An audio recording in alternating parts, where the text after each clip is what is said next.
sounded again.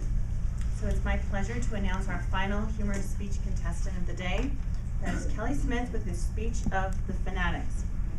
Kelly Smith, the Fanatics, Kelly Smith.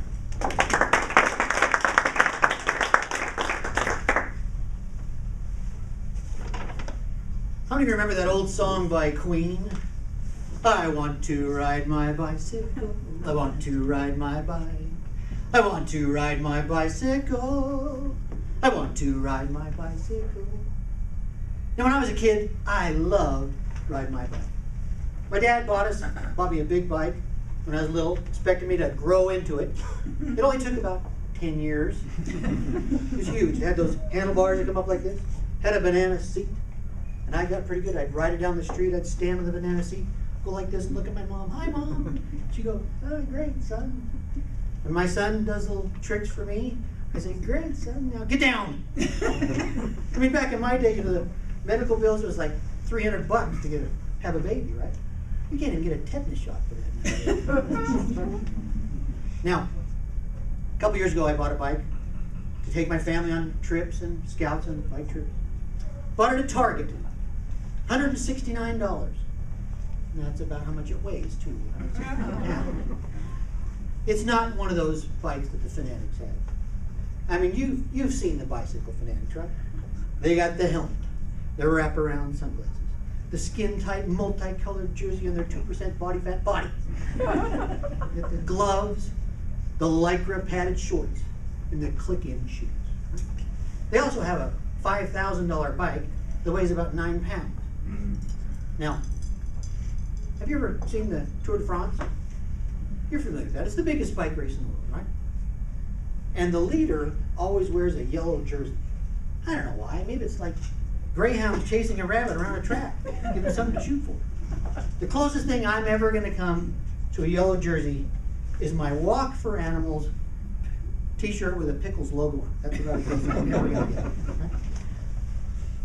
Now, have you ever ridden on those bikes, professional bikes? You ever seen the seat on those things? You ever ridden a horse? The saddle horn is more comfortable than the You're right. Now, I don't have enough padding in my rear end to make a quarter pounder at McDonald's. So I bought myself one of these super wide, ultra plushy seats. Right? I get some funny looks with the professionals. They don't really like it, but I don't care. I'm comfortable. We took a group of scouts on the Flume Trail above Lake Tahoe. If you're familiar with that. It's one of the most beautiful trails in the world. People come from all over to ride it. I took my M1 Abrams tank bike, walked it the first 4 miles, and uphill about 1,200 feet. My Fanatic friend Roger comes back on his $320,000 2-pound bike, looks at me and goes, how you doing, Kelly? I'm good. I'll make it. Don't worry. I'll get there. Okay. Turned around, pew, up the hill. Just want to slice the tires. I got to the top, went down Marlette, it was good. Went down the beautiful Flume Trail, it was great. But the last 4 miles is steep downhill. It was here that I discovered that the shocks on my bike were fake decoration. My arms and teeth chatter to this day thinking about those last 4 miles. My only salvation was my padded seat. I got to the bottom, and all the guys were around, like this, and I said, see this? I'm comfortable.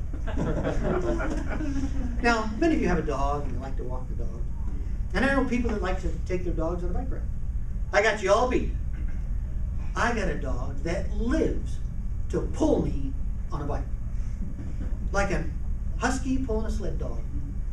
He waits all day long for that signal when it's time to go on our 8-minute terror ride. My dog's name is Chester. And I start putting on my helmet, put on my gloves. I attach the leash with a bungee cord to the front of the bike. He's bouncing up and down, staring at me. I mean, he could win any stare down contest, right? Waiting for that signal. Finally, the signal was given. He goes flying out that driveway, across the cul-de-sac, down the street, and up the bike path, 0 to 30 in 1.2 seconds. It is white knuckle time. I'm holding on for dear life. I have to hold on the brakes just to slow us down. Now, we go on the same path every day. We don't dare try to go on a different route. And I put a bell on my bike to warn unsuspecting victims. We're coming. And with us, there's like a 16-foot rope between us. So it's very important that we stay on the same side of objects, like trees, like poles, fence posts, strollers, old ladies, joggers, and dogs, like that. I mean, occasionally he will dart out on the other side of something, and it isn't pretty. We come to a stop, 30 to 0 in 0.1 seconds. We pick ourselves up, I reattach my helmet, put a tourniquet wherever I need to, and then we head back home. 8 minutes, it's all over. He's worn out. Slobber all over his face. Breathing like a freight train. We give him a little bit of water. Passes out on the ground for about 20 minutes. And then after he picks up, I'm ready to go. Let's go again. Now, there's nothing more fun or invigorating than a good bike ride. I urge each one of you, take your friends, take your family, get some gloves, get the equipment that you need. Get a yellow jersey, put on a helmet, get ready for a bike ride. Have some fun. Attach the dog. Whatever you gotta do. Get ready. And if you want to look like a fanatic, go down to Shields and buy yourself a pair of those padded shorts. Here's what you get for 120 bucks.